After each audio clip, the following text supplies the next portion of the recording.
TC Magazine de votre rédaction, les travaux du 42e sommet des chefs d'État et de gouvernement et de la communauté des États de l'Afrique australe SADC se sont clôturés le jeudi 18 août dernier à Kinshasa, où Félix Antoine Tshisekedi Tshilombo, président de la République démocratique du Congo, a pris le bâton de commandement. Voilà qui va constituer l'ossature de cette émission. Et ensuite, nous allons également aborder la question du rapprochement entre la République démocratique du Congo et la Russie. Ensuite, d'autres questions qui défraient la chronique vont également être abordées au cours de cette émission. Pour ce faire, Synopsis reçoit ce jour dans son numéro M. Prince Mboui Katamba. Il est analyste politique et puis coordonnateur du bureau de l'honorable Maindo Scholastique. Bonsoir, M. Prince Mboui Katamba. Bonsoir, monsieur le journaliste. D'entrée de jeu, comment interprétez-vous l'élévation du président de la République, Félix Antoine Tshisekedi Tshilombo, comme président en exercice de la SADC? C'est ce qu'il mérite. Hein. On a essayé de voir comment il a explosé dans le monde diplomatique. On voit ses capacités. Et vraiment, c'est ce qui mérite. Ça lui revient de droit. Refuser ça, être hypocrite. Ça, ils ont été sincères, ses compères africains. Ils lui ont reconnu seulement ses valeurs. Mais aujourd'hui, il semble que le pays ne peut pas compter sur la SADC, d'autant plus que tourner vers des questions économiques et sécuritaires. Comment voyez-vous cet état de choses? Le pays ne peut compter que sur son gouvernement et son peuple. C'est une aberration de continuer à compter avec les expatriés, les étrangers, pour sauver le pays. Ce pays, pour se redresser, pour que ça change, pour qu'on revienne à la normale, pour qu'on change les conditions de vie de la population, il faut compter sur les valeurs congolaises. Et il y en a tant. L'exemple patent, c'est notre chef de l'État. Il est partout dans toutes les diplomaties, on parle de lui, et puis il fait des démonstrations monstres. Il change même la cartographie de la politique d'autrefois. Il change la vision des Africains même. Il ramène même les Africains à leur indépendance. Il donne une identité aux Africains.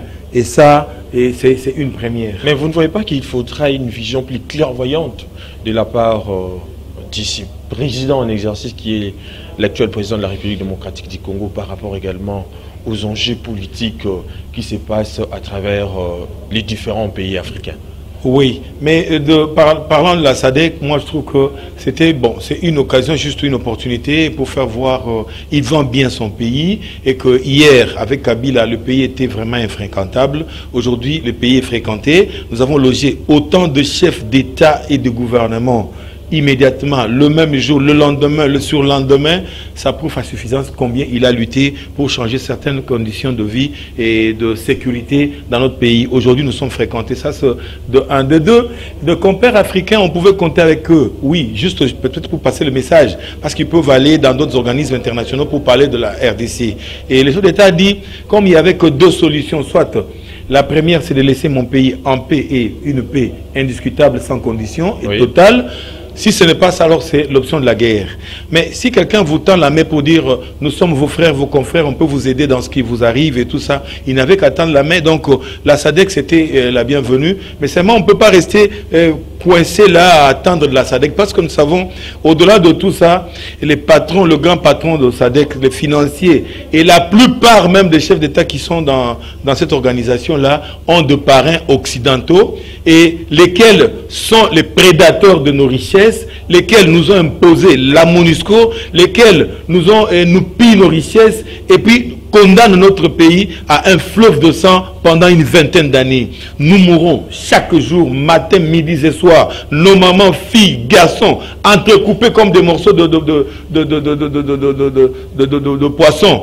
Alors, je vous dis, le pays est tellement victime que tous ces parrains ses compères africains ont de parrains et ces parrains sont dans des multinationales. Ces multinationales qui pillent notre pays, qui nous obligent à être dans l'état de guerre, qui nous obligent à être faibles parce qu'ils ne veulent pas que nous puissions même chercher des armes pour combattre. Mais vous avez parlé de votre deuxième volet de la question, si le chef d'État pouvait prendre d'autres dispositions pour orienter les choses. Ben oui, mais je vous dis, il est dans la voie. Je vous dis, avec la Russie, mais c'est la condition sine qua non, c'est la solution ultime. Donc pour changer, il faut changer de paradigme. La Russie a dépassé les limites, les clivages internationaux. La Russie a fait preuve d'aller au-delà des logiques internationales qui nous maintiennent dans la pauvreté depuis, soi-disant, nos indépendances et jusque-là. Donc, restez là, être pillé, ne faites rien, vous n'avez même pas le droit sur vos richesses et tout ça. Mais nous allons vers la réconfiguration de la politique mondiale. Nous allons vers un nouvel ordre mondial. Vous êtes allé vite en besogne concernant la question du rapprochement entre la Russie et la RDC du Congo et la Russie. Pensez-vous que ça nous sera bénéfique? Ce rapprochement sera la bienvenue aux yeux de l'Occident, plus précisément des États-Unis d'Amérique? Nous ne sommes pas des sous-hommes de l'Occident. Nous ne vivons pas aux dépens de l'Occident, messieurs. Nous avons existé avant l'Occident, avant que l'Occident puisse nous découvrir. Avant votre histoire de l'embouchure et tout ça, on a vécu. Et sans l'Occident, nous allons vivre. Mais la Chine vit comment? Aux dépens de l'Occident? Les Arabes vivent comment? Mais non, messieurs, on ne peut pas rester comme ça cloîtrés des esclaves. Nous, Dieu ne nous a pas créés esclaves de l'Occident, messieurs. On doit arrêter avec ce qui sont de l'Occident. Que la République démocratique du Congo constitue aujourd'hui un poumon mondial. Il y a un certain nombre d'éléments qui paraissent y déterminer nos malheurs aujourd'hui. Et c'est pour autant que nous devons rester esclaves de nos richesses du sol et du sous-sol. D'autre part aussi, il y a la position stratégique du Congo au cœur de l'Afrique. Mais vous ne voyez pas que ces deux facteurs, une fois que la Russie récupère ces histoires, pensez-vous que la République démocratique du Congo va rester tranquille avec l'œil regardant de la communauté internationale qui regroupe à son sein plusieurs pays, notamment les États-Unis d'Amérique, la France et la Grande-Bretagne? Monsieur, vous savez, monsieur le journaliste, vous savez, c'est en Afrique que ça se passe. Je ne suis pas en Europe, je ne suis pas aux États-Unis, en Asie. Je vois le Mali. Le Mali aussi a certaines richesses, mais aujourd'hui, elle s'est décidée. Elle a quitté la domination des Occidentaux. Je vois la Centrafrique. Mais attendez, est-ce qu'ils n'ont pas vu aussi l'Occident? Ils n'ont pas eu peur, pourquoi? Et nous seulement, nous sommes les dénons de la face, nous devons attendre de l'Occident. Quoi? On a attendu depuis notre existence de l'Occident. Au contraire, c'est misère, guerre, fleuve de sang. Ça ne fait que couler, ça ne fait que tuer, messieurs. Avec une armée de prédation que nous a imposée ici, la MONUSCO, qui doit partir nécessairement. Tous ces pays cités-là n'ont pas le même richesse que la République démocratique du Congo. Monsieur, n'a pas le même enjeu que la République démocratique du Congo face à l'Occident. C'est là où le Congolais doit se remettre en cause. Le Congolais doit prendre le destin de son pays. Le Congolais doit réaffirmer son identité, son indépendance. Dieu ne nous a pas donné ces richesses pour être esclaves des autres. Dieu nous l'a doté, nous a doté de ces richesses pour notre développement d'abord. On va penser aux autres après. C'est nous qui ne comprenons pas. C'est nous qui allons nous amouracher avec les Européens, les prédateurs. Et puis après, c'est bidon, le peuple continue à souffrir. C'est question de nous remettre en cause. Mettons-nous ensemble. Voyons plus loin. Demain après demain, quelle politique pour le Congo? Quelle politique pour l'Afrique même? Parce que nous allons vers la réconfiguration, comme je l'avais dit là, le nouvel ordre mondial. Il y aura un nouveau leadership au monde qui va gouverner. Mais attendez, le Congo attend quoi? Parce que nous devons aussi être parmi les grands. Nous ne sommes que parmi les grands qui ont des richesses et tout, qui n'en profitons même pas. Que les autres bénéficient. Mais messieurs, on doit attendre jusqu'au cas. C'est maintenant le temps de nous définir, de nous redéfinir, et puis prendre l'élan de nouvelles leadership.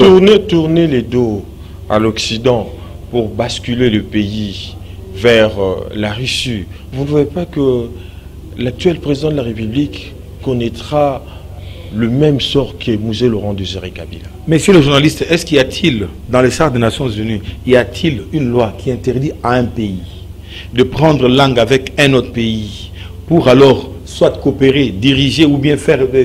Il n'y en a pas, ça n'existe pas. Pourquoi on doit avoir peur des Occidentaux? Mais il y a cet enjeu qui constitue notre pays pour des forces étrangères, monsieur Prince Mbouy. Voilà pourquoi je vous ai toujours dit sur ce plateau que nous n'avons pas encore acquis, nous ne sommes pas indépendants. Et nous devons, c'est nous C'est un peuple qui se met lui-même en cause. Et puis, déclenche l'indépendance. La liberté ne s'acquiert pas par, je ne sais pas, un don ou bien on te donne et puis... Non, il y a des dessous de cartes. Il faut lutter, il faut combattre. Avec la Russie. Mais c'est ça, nous allons vers notre indépendance. Et les signaux sont forts. Quand le chef de l'État vous met de blocs pétroliers en exergue pour chercher des soumissionnaires, c'est une sorte de la souveraineté. C'est un symbole de l'indépendance. Mais voilà, il vous crée voilà encore un problème qui en entraîne d'autres. Mais monsieur, est-ce que nous devons rester... Monsieur, quand on n'exploite pas ces pétroles, qu'est-ce qui nous donne en retour? Mais ailleurs, on exploite, monsieur. Mais il y a une certaine opinion qui estime qu'il y a des aires protégées. Monsieur, vos aires protégées là, on les a toujours protégées. Qu'est-ce que ça profite aux Congolais? Nous ne sommes pas des pollueurs. Ce sont eux qui polluent. Et nous devons payer. Bon, d'accord, on a payé. Nous avons donné toutes nos forêts, toutes nos rivières et tout ça. En retour, ce qui a été programmé pour qu'on retourne au Congolais, on l'a fait. Cette maman-là qui est au fond du village, qui ne vit que de son bois de chauffe pour préparer les madesses pour sa famille. Vous lui interdisez de ne pas le faire. Maintenant, elle va manger comment? Elle fait manger sa famille comment? Donc, vous condamnez comme ça toute la population à mourir de faim parce que vous voulez protéger des singes. Et vos singes là-bas valent mieux que le Congolais. Mais c'est nous qui protégeons même les singes. Monsieur le journaliste, vous ne voyez pas que laissez-moi terminer un peu le fil de mon idée.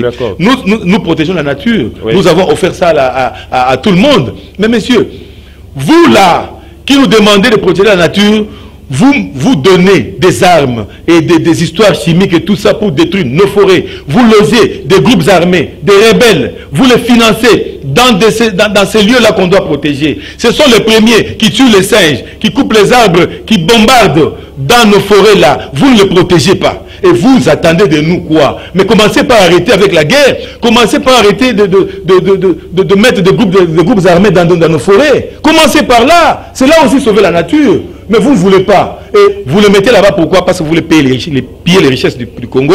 Vous avez besoin de la richesse du Congo sans Congolais.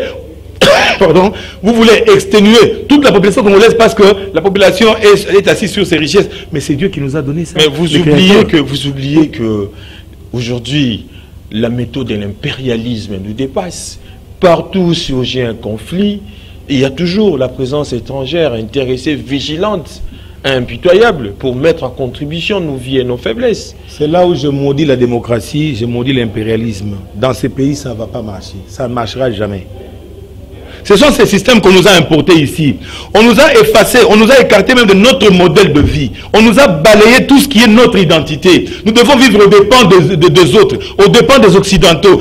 Leur façon de raisonner, leur façon de voir, et plus leur façon même d'insulter, d'injurier les chefs de l'État. Monsieur, moi je suis africain, mon chef de l'État mérite mieux que tout ce qu'il a comme injure chaque jour, matin, midi et soir. Nous sommes africains, monsieur. Celui-là, je ne sais pas comment, moi je l'appelle Majesté. Je vois en Tshisekedi, président de la République, je vois en lui la main de Dieu et je l'appelle Majesté. Mais vous l'appelez Majesté, s'il faut faire un bilan par rapport... Le bilan est très éloquent. Non, je parle dans ces organisations africaines.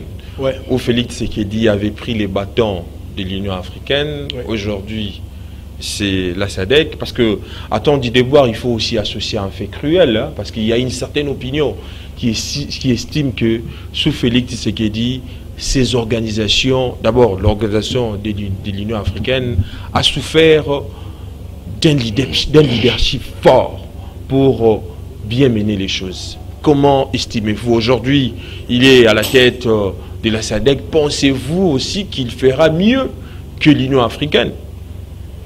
Monsieur, vous savez, dans l'Union africaine, il y avait une main noire totale des Occidentaux, entre autres les impérialistes là, qui financent tout le mouvement. Donc vous ne pouvez pas aller loin, même si vous avez des bonnes idées. C'est le cas aujourd'hui. Il a des bonnes idées, le chef de l'État. Il a un leadership fort, incontestable. Et en Afrique, je n'en vois pas deux.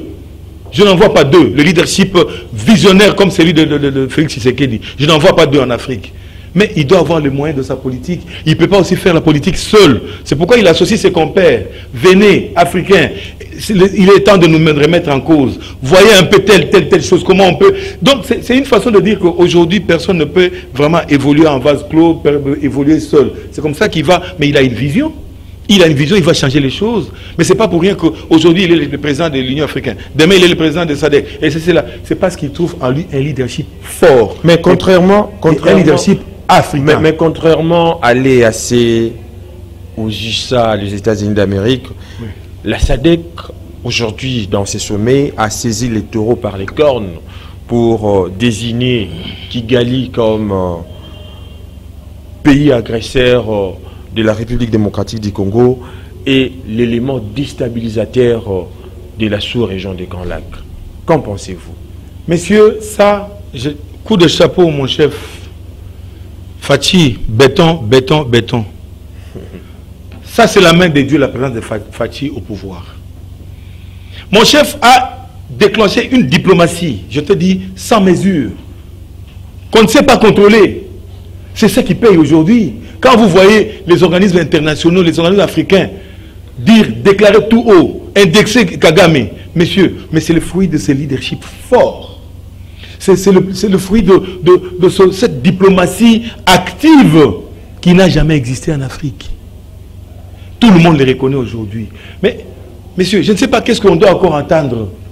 Parce qu'il prouve combien il est fort, il prouve combien son leadership change et vous fait évoluer les choses. Mais moi, je crois qu'on peut seulement les polir.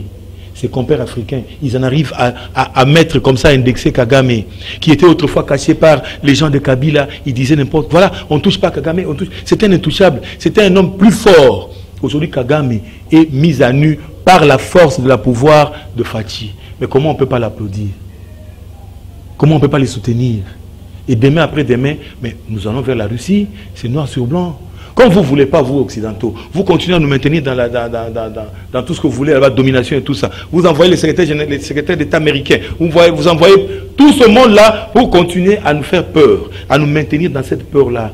Ça n'est fini, ce n'est plus le moment. Mais on a pris l'habitude aujourd'hui d'accuser les occidentaux, les impérialistes, puis aux propagandes suggérées intéressées. Mais ne faudrait-il pas reconnaître aussi et affirmer la part des responsabilités qui revient aux hommes politiques et au peuple congolais lui-même? L'esprit de vengeance, l'absence des traditions humanistes, bas degré des formations civiques, la mégestion, la pauvreté, ainsi de suite, ne sont pas là autant de facteurs que nous devrions éviter d'attribuer gratuitement aux impérialistes. Tout ça, pourquoi j'ai dit impérialiste? C'est parce que tout ce que vous dites là, vous déclarez là, la négativité là, c'est issu de l'aliénation mentale. C'est-à-dire les Occidentaux là nous ont aliénés depuis avant les indépendances, pendant et après. Nous devons rester comme ça, comme si on était des esclaves. C'est ça l'aliénation mentale. C'est comme ça que vous voyez, même les politiques, quand ils montent à gauche, à droite, les économistes et tout ça, ils sont tellement aliénés. Ils vont seulement dans les canevas tracés par les Occidentaux. Les logiques internationales, tout ne marche que si on est aligné selon la logique international. Notre pensée est extravertie. Notre vie devient aussi victime de l'extraversion. Nous sommes extravertis. C'est entre autres le travail que le chef d'État est en train de faire. Quand il fait le civisme, il tombe plus bas pour faire le civisme, la leçon de morale. Dire aux gens que vous pouvez faire la politique, apprenez à faire la politique et puis critiquez comme vous voulez, mais n'allez pas aux injures parce que la justice est là. Et d'aucuns vont qualifier ça d'autre chose. Pendant qu'il est en train de prévenir, il est en train de sensibiliser son peuple à éviter même la voie de la justice, à faire la politique autrement. Nous devons faire ce travail, nous, vous et tout ce monde, pour changer les choses, parce qu'on a été aliénés. Et ça, c'est encore une fois l'Occident qui en est l'auteur. Mais ce n'est pas Smouï Katambwa.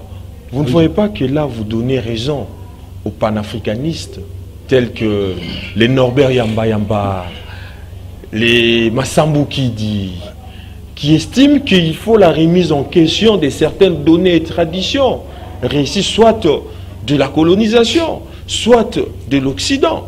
Messieurs, ils ont raison. Yamba Yamba, Massambou Kidi, l'autre c'est qui Vouvamo. Mais ils ont pleinement raison. Koussou. Oui. Papa Koussou, nous allons prendre que je salue. Mais ils ont raison. Il y a même pire que ça. Nous devons tout réformer. Nous devons réformer même les systèmes scolaires, même les systèmes médicaux. Messieurs, mais nous avons des plantes ici qui nous donnent beaucoup de solutions à nos maladies. Mais nous recourons vite à ce qui vient de l'extérieur.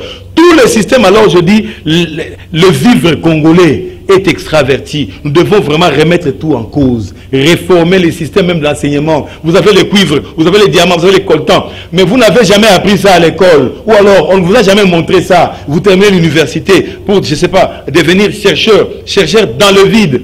Vous avez des choses, vous avez votre matière première, vous ne savez pas faire des recherches là-dessus. Mais vous allez seulement prendre les livres de tel, l'Occident avait dit. Non, mais nous devons tout réformer. Donc, ils ont raison, il faut vraiment aller voir un Africain, pas à partir des indépendances. Avant les indépendances, on a vécu, il y avait un Africain en vie, un, deux, un troisième. Mais voyons ce qu'ils étaient autrefois. Voilà qu'est-ce qu'ils avaient comme vision des choses. C'était la paix totale partout, c'était le calme. Il n'y avait pas des histoires, quelqu'un qui passe là-bas dit n'importe quoi contre le chef de l'État. Non, ça méritait respect. Aujourd'hui, on dit voilà, celui-là, le chef de l'État, c'est un jouisseur. Pendant qu'il loge dans un appartement de 2 chambres qu'il n'a pas construit, avec ses moyens, 3 ans de pouvoir, chef de l'État d'un grand pays comme celui-ci, il loge dans un petit appartement construit par Mobutu en son temps pour l'Union africaine. Il ne sait même pas construire une villa. Mais vous, qui dites que voilà, il est jouisseur, vous allez vous construire des villas en l'espace de 5 minutes. Vous avez des villas à Kingabon et partout. Ça, vous faites allusion à qui? Jean-Marc Kaboun. Monsieur, bon, vous avez cité le nom. Moi, je n'ai pas cité. J'ai dit seulement qu'en l'espace de 5 matins, vous construisez une villa avec un fleuve à l'intérieur. Vous allez à gauche, à droite. Vous avez la vue aisée de tout. Messieurs, et quand vous avez un petit accrochage, vous vous trouvez en Suisse pour aller vous faire soigner. C'est pas ça la puissance? Mais revenons un peu à la SADC. Oui. Oui, on a condamné l'agression de la République démocratique du Congo par le Rwanda. Ouais. Mais il y a une chose qui sort de l'ordinaire, M. Prince Mbui Katambwa. Ouais. Dans les communiqués finaux de ces sommets, ouais, ni le M23, ni le Rwanda n'ont été cités. À la place, c'était des simples recommandations protocolaires, comme les sommets a manifesté son inquiétude et sa solidarité au sujet des événements récents liés à la sécurité dans la partie est de la République démocratique du Congo et a mandaté le président du comité ministériel de l'organe avec le concours de la Troïka. Pourquoi c'est, je dirais, cette légèreté de la part des manifestants, alors que les communiqués finaux devaient en principe condamner, donner des recommandations pour mettre fin à l'insécurité qui sévit à la partie orientale, l'est de la République démocratique du Congo. C'est là où je dis, le Congolais doit compter sur lui-même. Aujourd'hui, le développement doit partir du Congo, la vision du Congo, les soucis du Congo. Le cahier des charges, ça doit être congolais. On ne peut pas compter sur aucun organisme dans ce monde. Au contraire, le monde est en train de changer. Nous devons maintenant dépasser les clivages. Nous devons dépasser les normes internationales, africaines, tout ça, pour aller vers la Russie et puis trouver solution à nos problèmes. Si on attend que la solution vienne, mais ces compères africains là, de tous qui sont venus là-bas, ils n'ont pas des éléments dans la MONUSCO. Ils ont autant, dans leurs armées là, ils ont envoyé autant d'éléments qui sont ici chez nous, une vingtaine d'années, avec un budget colossal, mais qui ne font rien. Et vous croyez que quand on fait ces petits liboquets là, des chefs d'État, vous croyez que ça peut amener à quelque chose? Moi, je doute fort. Mais c'est peut-être, oui, il est galant parce que c'est la diplomatie. Le chef s'est engagé parce que oui, en politique, il y a aussi une partie où on doit être galant. C'est comme ça, il associe tout le monde. Mais après quoi? Je ne vois pas mon chef compter sur ces histoires. Moi, personnellement, je ne le vois pas compter sur ces histoires. Je le vois ailleurs. Et il le fera. Très bien. Et la guerre sera retournée vraiment de là où il est. Très bien, Prince Mbui Katambwa. On ne doit pas s'éterniser là-dessus. Oui. Abordons un autre sujet. Il s'agit donc du docteur Denis Mukwege, qui a été empêché à plusieurs reprises d'aller animer une conférence prévue à l'université de Kisangani. Faudra-t-il admettre que les ennuis politiques s'invitent au prix Nobel de la paix, qui est Denis Mukwege? Messieurs les journalistes, je vous dirais que personnellement, je ne donne pas vraiment de l'importance à cette histoire. On l'a empêché, on ne l'a pas empêché. Oui. C'est une institution et il y a des gouvernants, ils te disent, voilà, notre état de sécurité et tout, on ne sait pas contenir tel événement. Mais attendez, mais c'est tout à fait normal. Nous faisons des manifestations à gauche à droite, nous demandons, voilà, est-ce que je peux venir chez vous, votre salle de fête et tout ça. Si vous n'êtes pas capable de me contenir, vous n'allez pas accepter. Ça, c'est de un. De deux, je vais même commencer un peu plus loin. Denis Mukwege, notre prix Nobel de la paix, c'est bien. Mais je vois mon chef de l'État, aussitôt au pouvoir, il prend ce Denis Mukwege, qui n'avait même pas où loger parce qu'il était en insécurité partout à gauche, à droite. Il se sentait vraiment insécure. Et vrai, on était en train de le rechercher, nous le savons. Il n'était pas en paix. Mais le chef de l'État qui arrive au pouvoir, il le prend, il le sécurise. Il l'amène aux tribunes des Nations Unies. Lui, comme ça, avec mon chef de l'État, il l'a amené à la tribune des Nations Unies pour faire sa plébiscite. Et après quoi, il est décoré, prix Nobel de la paix. C'était juste peut-être pour le flatter. Bon, un soigneur de femmes, réparateur de femmes, ça va bien. On y va. Avec son hôpital de Panzi. Il n'avait pas ce succès qu'il a. Il revient à Kinshasa. L'UNIKIN le reçoit. Et on lui a donné les honneurs militaires dans un campus universitaire. On l'a fait. C'était du succès parce qu'il était là. Le chef d'État était en train de le promouvoir. Messieurs, c'est même Denis Mukwege qui aujourd'hui refuse que les FARDC ou alors la police congolaise puisse les sécuriser, puisse même veiller sur sa résidence.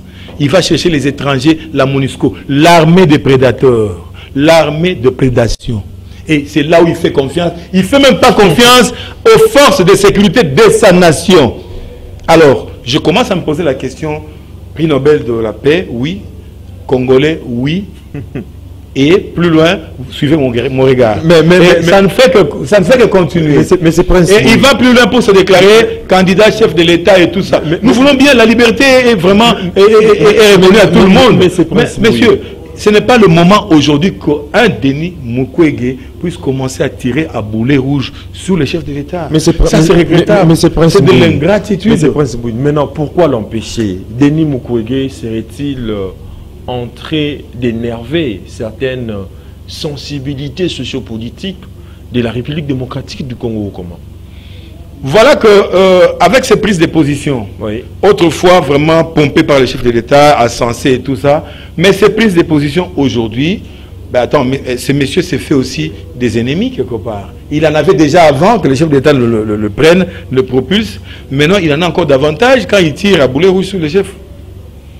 Pas seulement ça, mais c'est Denis Mukwege qui se déclare aujourd'hui candidat, oui.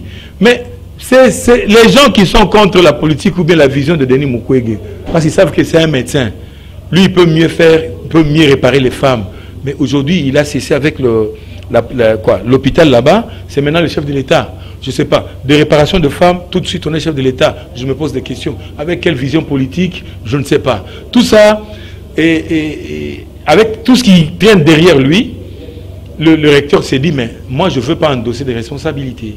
Parce qu'autrefois, Denis Mukwege, ça faisait l'image de la nation. Aujourd'hui, Denis Mukwege, c'est de n'importe quoi. Alors, il ne veut pas endosser cette responsabilité-là, et surtout qu'il n'est pas capable de contenir... Mais maintenant, le RFI serait d'ordre politique ou technique, en fait, parce que vous avez dit, les recteurs avaient refusé. Vous ne voyez pas qu'il y a une main noire derrière tout ça? Il y a eu autant de choses du temps du chef de l'État, Félix. Et il voulait peut-être apparaître dans un meeting, dans une organisation. Et après, on nous dit non, il ne vient pas. Mais parce qu'on voit que les conditions de sécurité ne sont pas réunies, le chef respecte. Et toi, tu ne peux pas respecter. Pourquoi? Tu dois respecter parce que là où commence ta liberté, termine la liberté des autres. Mais comment? Le chef, on lui dit, tu ne peux pas venir chef, bien que tu es chef de l'État, président de la République. Mais ici, tu ne peux pas venir. Il accepte et il se plie. Mais toi, parce que tu es Denis Mukwege, alors ça doit faire polémique. Et c'est c'est monsieur Martin, soi-disant opposant là, qui va tuter vite pour dire, et voilà, c'est suspect, on doit lui donner les raisons. Mais Denis Mukwege, propulsé par le chef de l'État, il arrive à Kinshasa, succès à l'UNIKIN. Il est reçu par Martin. Un instant, oui. Il est reçu par Martin. Martin, comment vous appelez? Martin Fayoulou. Et puis, après quoi? C'est le même Martin Fayoulou qui fait route avec Denis Mukwege. Mais attention, mais les gens qui ont dit à Martin Fayoulou que Tovota Fati, Yote, Tovo, Akisangani. Mais ces gens-là sont là. Mais maintenant que Fayoulou fait la politique de Mukwege, est-ce que ces gens-là peuvent être contents? Ils peuvent être d'accord avec Mukwege. C'est d'ailleurs votre mot de la fin. Vous oubliez qu'il y a une Genève bis, où Denis Mukwege, Moïse Katumbi, Martin Fayoulou et Adolphe Mouzitou vont se rencontrer pour choisir un candidat, pour faire face, envie de faire face à Félix Tshisekedi aux échéances à venir, échéances électorales. Nous ne pouvons que concéder, c'est la voie de la démocratie. C'est ça la démocratie, les bêtises de la démocratie. Mais qui viennent, on les attend. Qui de ces gens-là que tu cites, Mozito, Martin Fayoulou, qui a un bilan dans ce pays? Mozito a fait quoi dans ce pays? Il était Premier ministre. Il a fait quoi? Si c'est né... Messieurs, je ne veux pas aller trop loin. Vous voulez me parler de qui? Mais Fayoulou a déjà acheté. Fayoulou a déjà acheté un cahier pour donner à l'école aux pauvres. Fayoulou a fait quoi dans ces pays? Toute cette bande-là, ils ont fait quoi? Mais le chef de l'État a un bilan. Mon chef a un bilan qui est éloquent, que tout le monde voit partout dans le monde. Il construit les routes. Messieurs, vous voulez quoi? Ils vont trouver le bilan de Félix en face. Vous savez, aujourd'hui, la soi-disant opposition a un discours creux. La soi-disant opposition n'a pas de discours. Un discours bidon, vide, sans contenu. Je préfère encore autrefois du temps d'Étienne, le Sphinx. Oh, que ton âme repose en paix. Le Sphinx, il pouvait dire quelque chose, le monde bouge, tout le peuple bouge. Mais aujourd'hui là, ils ont quel discours, avec quel contenu? Votre mot de la fin pour clôturer. Le mot de la fin pour clôturer aujourd'hui, je dirais seulement que au Congo, parlons autre chose, parlons pas opposition, parce qu'ils vont s'opposer contre la nation. Peut-être vous me parlez de l'opposition contre la nation. Mais si c'est contre Félix, en tout cas Félix a un bilan éloquent. Il a un bilan fort, musclé. Et en tout cas, personne de ces gens-là, tous réunis dans un groupe, ils ne vont pas peser plus que mon chef. Ça, je vous le dis. Et pour à l'est de notre pays, il y a des solutions. D'ici là, vous allez sentir, Fati ne dort pas. Donc, en tout cas, il a dans sa JBC, il y a des stratégies. Et nous allons vers la Russie, ça c'est sûr. Et la Russie, là, vous verrez que les choses vont changer. On sera vraiment indépendant et on pourra vendre nos matières premières sans avoir peur des Américains ou des impérialistes. Très bien. Nous sommes arrivés pratiquement à la fin de cette émission. C'est à part ces credos de M. Presse Wii Katamboa que nous venons de mettre un terme à cette émission qui a abordé plusieurs sujets d'actualité, notamment l'élévation du président de la République comme président en exercice de la SADC, ainsi que